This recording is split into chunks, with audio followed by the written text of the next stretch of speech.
Because the nature of a particular area says something else, and the natural point of view, the point of view in environment movement has been that whatever way the nature is going on, we actually support the nature in that and we harmonize ourselves with the nature somehow.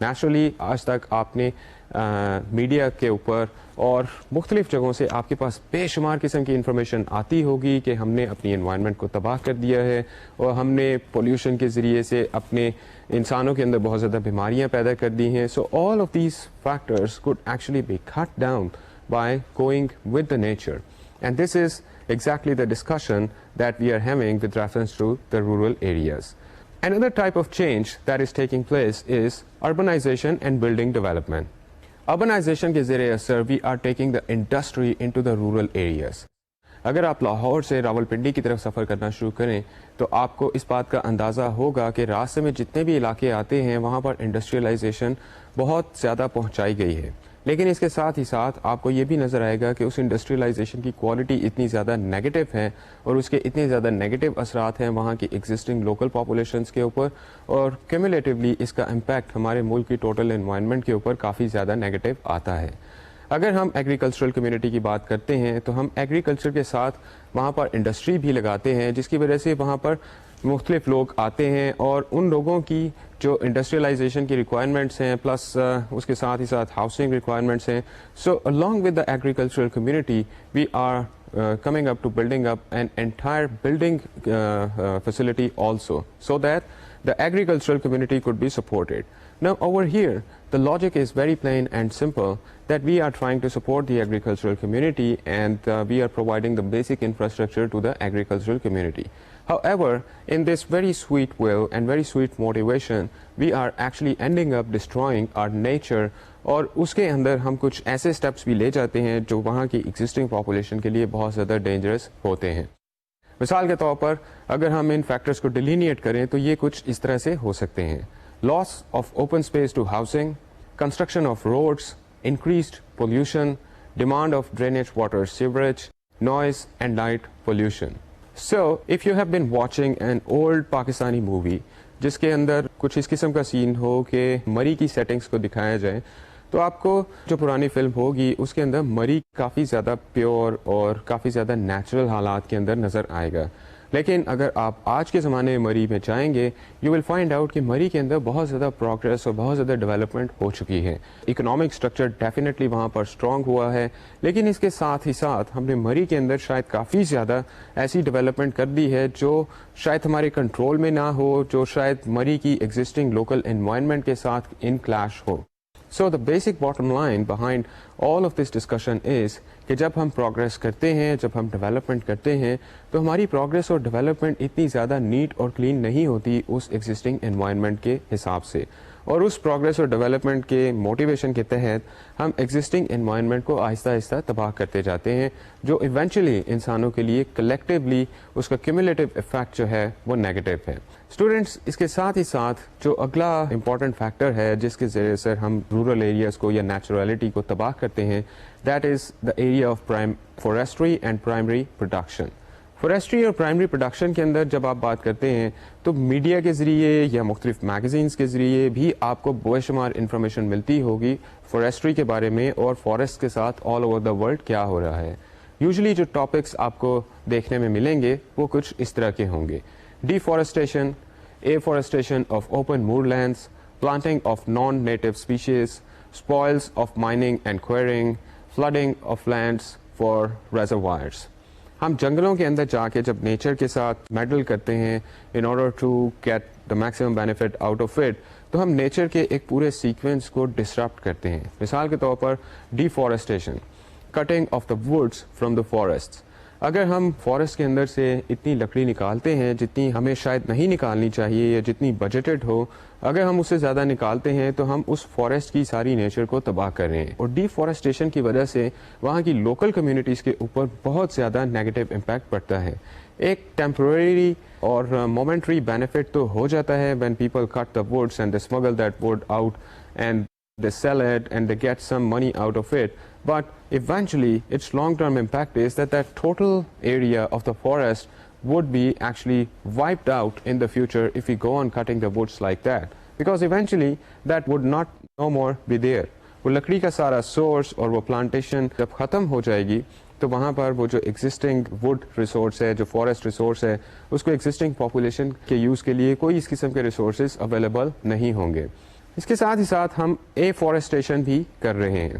ہم نے پچھلے کچھ عرصے کے اندر ایسی جگہ تھی جو اوپن موڈ لینڈس تھی جہاں پر ہم نے جنگل بنانے کی کوشش کی, اور جب ہم اس قسم کے پلانس کے اندر جاتے ہیں یہاں پر بھی چانسز ہوتے ہیں کہ ہماری لڑائی کسی طرح نیچر کے ساتھ ہو جائے گی, because the naturally existing open mode lands have a certain place in the plan and map of the nature. However, we cannot talk about it in detail over here. Students, اس کے ساتھ ہی ساتھ اگر دیکھا جائے تو مائننگ کے ذریعے ہم مختلف چیزیں جو حاصل کرنے کی کوشش کرتے ہیں اس کے ذریعے بھی ہم نیچر کو تباہ کرتے ہیں. Because when we are doing the mining, we are trying to dig out things from the bosom of the earth, and all that gold and oil and diamonds that we are trying to dig out of the earth, we are so motivated to do that end of the day we forget about the real environment that is existing on that particular place, اور اس environment کا وہاں کے لوگوں کے ساتھ کیا relation شپ ہے. تو مائننگ کے ذریعے بھی ہم کافی سارا نقصان پہنچاتے ہیں اپنی ایگزسٹنگ انوائرمنٹ کو, because this is something very very unnatural that we are doing over there. Then there are tourism and leisure activities. All of those far off places جن کو ہم ٹورسٹ اٹریکشن بناتے ہیں اور ہم مختلف دنیا کے ٹورسٹ کو اٹریکٹ کرنے کی کوشش کرتے ہیں, وہاں پر اس سارے پلان کے پیچھے ہمیں ضرورت ہوتی ہے وہاں پر ایک انفراسٹرکچر کریٹ کرنے کے لیے. All the tourist facilities that might be consisting of the rest houses or the hotels or the clubs اور ڈفرینٹ پلیسز لائک دیٹ.